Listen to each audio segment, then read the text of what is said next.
So this is Thursday, March 17th. We are running our AdvocateHub class today.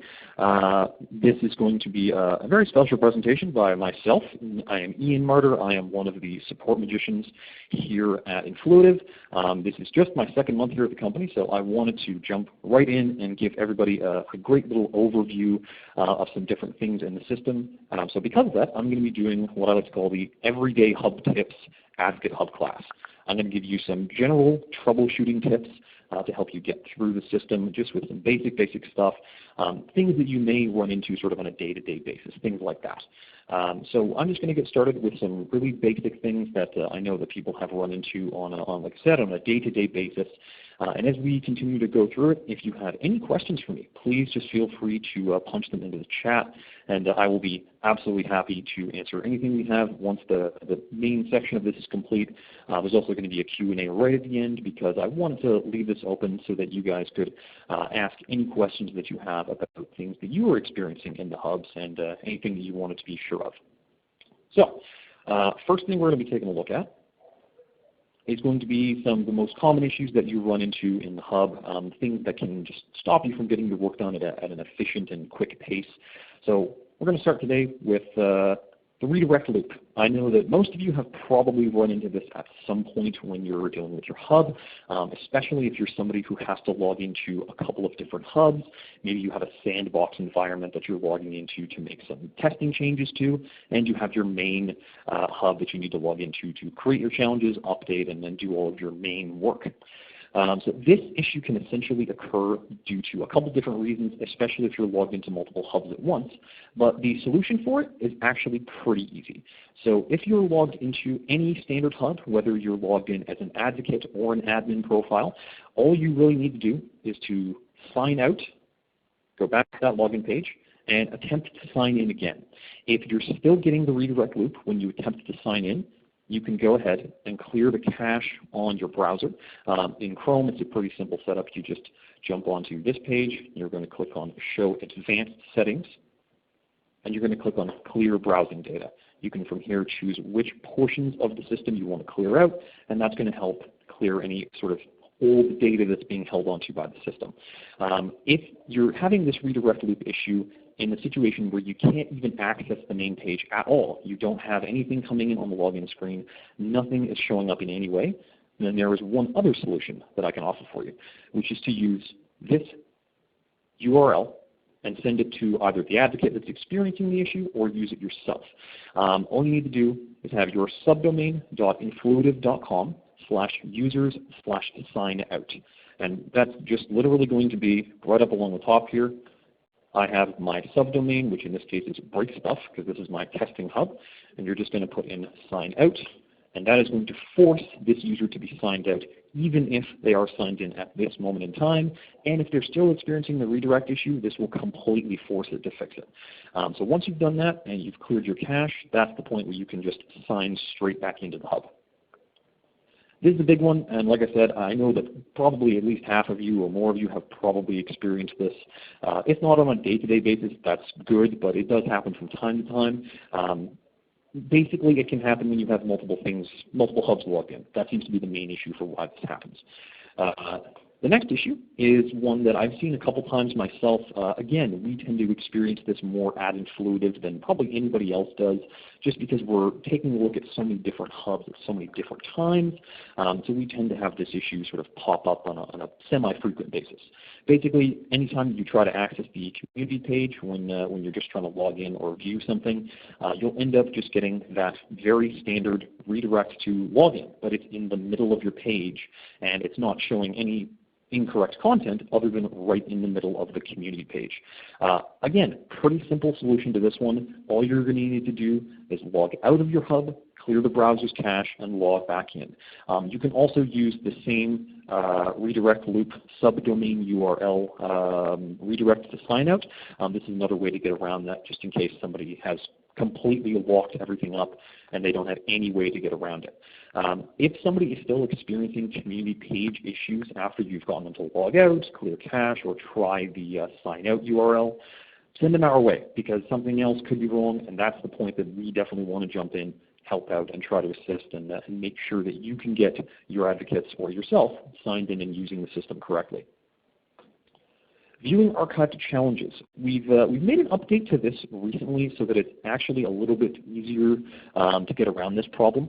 But for a little while there was an issue where it's very difficult to actually view an archived challenge just by selecting the different filtering options. So what I'm going to do here, I'm just going to jump into this hub really quickly.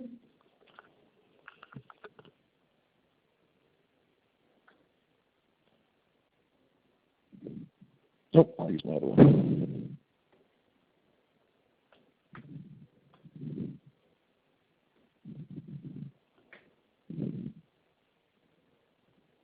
Oops, sorry, just give me 1 second here. I'm just going to force this thing to log in.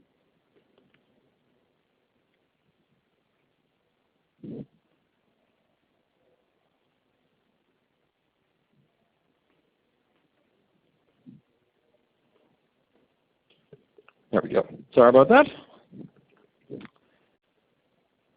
So if you're on the challenges page here and you're trying to view any of the challenges that you've previously archived, we actually added a little bit of a help note here recently so that you can actually tell exactly what to do if you're on this page. But this is still something that not everybody is completely aware of. So if you try to view your archived challenges and you're actually not seeing anything at all, you're going to need to click both the unpublished and published icons so that you have absolutely nothing selected on this filtering side except for the archived option. I don't have any archived challenges on this particular hub, but they would be showing up if I did have any. This is the only thing that blocks them really is the published and unpublished buttons. So creating multiple accounts on multiple hubs. So if you're in a situation where you are an admin or an advocate on more than one hub, you've probably run into the issue where when trying to log in, you've received an error code similar or exactly like this one. Basically, you try to log in, and it's telling you that you have a login for this. It's telling you that it's linked already to something on this hub, but you don't remember creating an account on this hub. There's something that's just missing from this equation. Basically, the situation, anytime that you are creating an account on a hub, if you've already used that email address to create an admin or advocate profile on any hub in the system, if you create a new profile, you need to make sure when you're going through the sign-up process to create the email address and password exactly the same. It basically creates a master hub login if you're using the same email address on multiple hubs. So it makes it easier to be able to log in at different times and in different places with the same username, same password, so that you don't have to remember a whole bunch of different passwords and a whole bunch of different things going on. Something that gets linked into this as well, if you're running into the issue where you're trying to add your Twitter account to a profile that you have, and for some reason it's just not allowing you to link it in, it's saying that it's already been taken or something like that, it's possible that you logged into two different hubs with a couple of different email addresses that are slightly different. Maybe you have a personal Gmail as well as a work Gmail that you're using, but they're very similar, simple stuff. But basically what you could do in that case is have the Twitter account get blocked out because it's already being linked into on another account.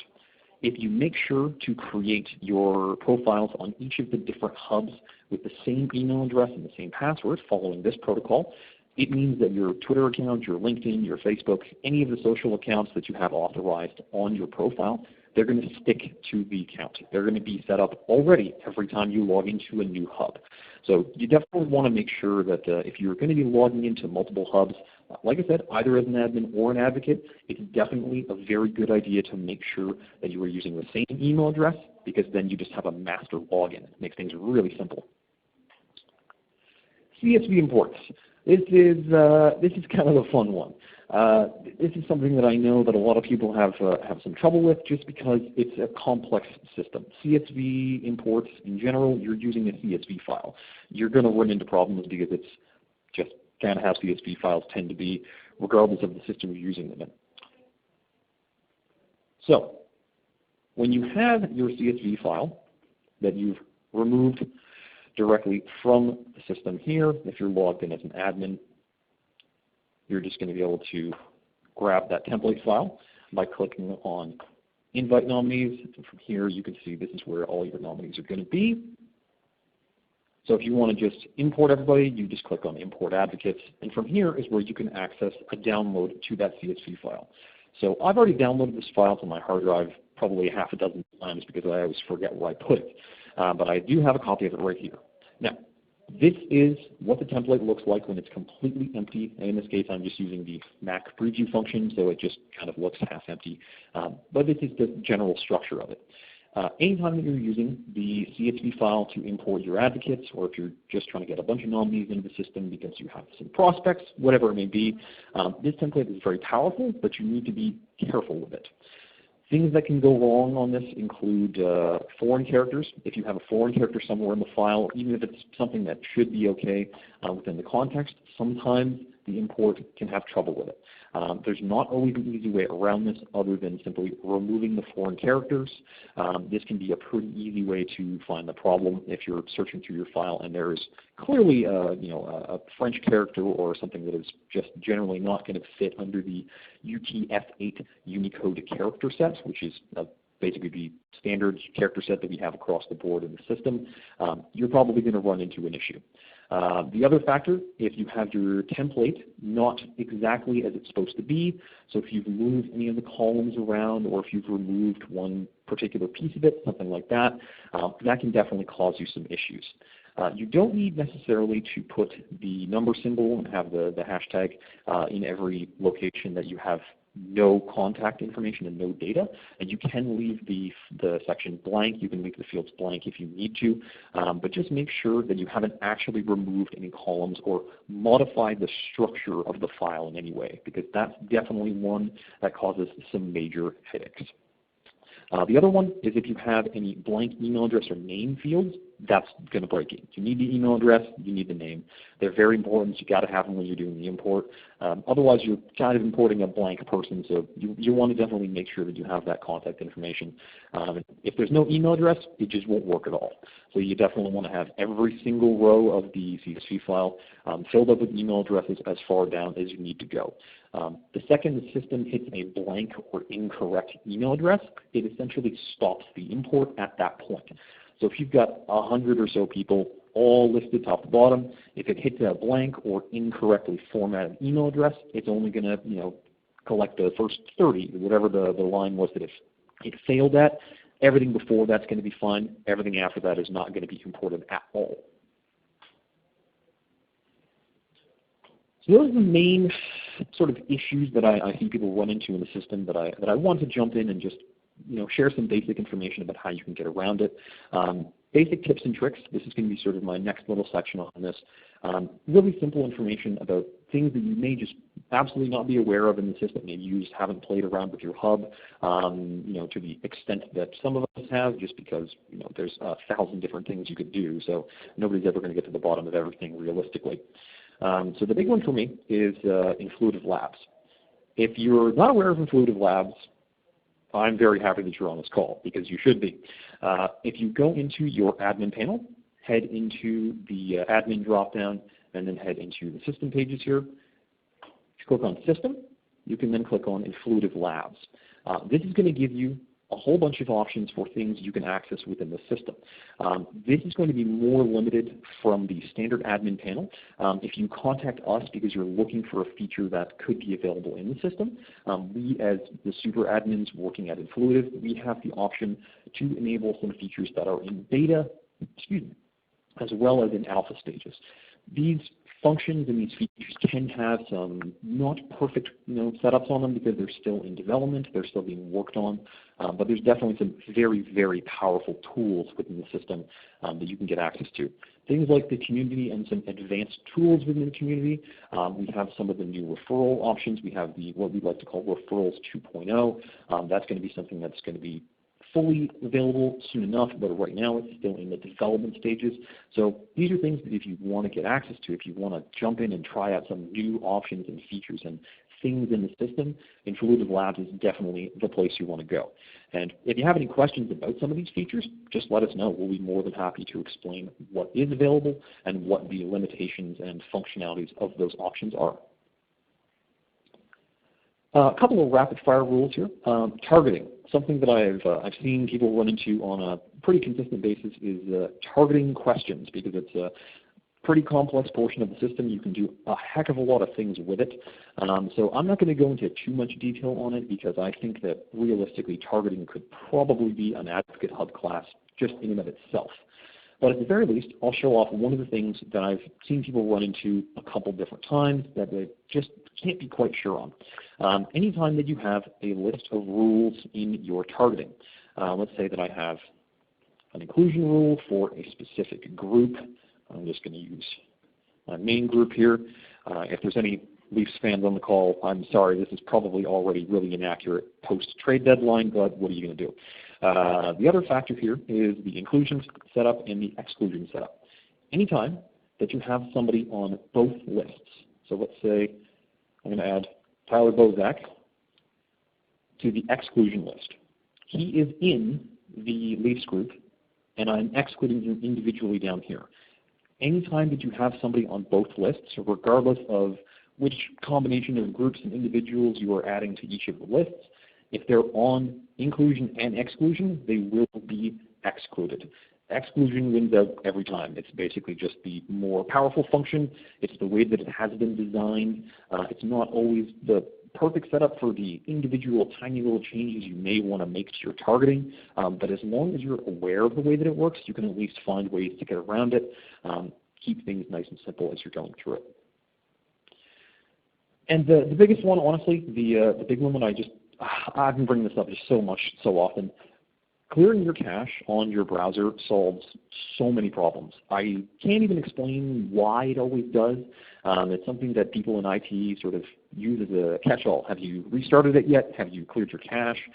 But there's a reason for it. Clearing your cache removes old browser data, meaning that if you're holding on to data that's no longer in the system because you logged out, logged back in, and there's been updates to the hub entirely, it's going to give you some different information, and it's going to reach through and pull out new content for you, and it's going to fix things. Clearing your cache is kind of the fix-all. If something is wrong and you're not sure exactly what it is, if there's some kind of visual content that's not looking quite right, two options for you. Number one, Command-Shift-R. This is going to do a hard refresh. This is basically going to do a mini cache clear, reload everything on the page fully. So it's basically like you cleared your cache, but just one time and just for this individual page. Then, as I said before, you can jump into the Chrome settings, scroll down a little bit to show the advanced settings, go to your clear browsing data, and clear all of that information. Browsing history is not as important. Download history not as important. Cookies and cached images and files. Both of these are the ones that you definitely want to clear. I always tend to recommend obliterating everything to all the way into the beginning of time. Yes, it literally does say obliterate because Google likes to be funny, and I kind of appreciate that. So that's definitely the big one. Just when in doubt, log out of the hub, clear your cache. It solves way more issues than it realistically should. Any questions? Then I will thank you very much for joining me on this call. It's my very first AdvocateHub class. I wanted to keep it simple and leave things open to you guys to ask any questions you did have. But everybody seems to really know the system so well.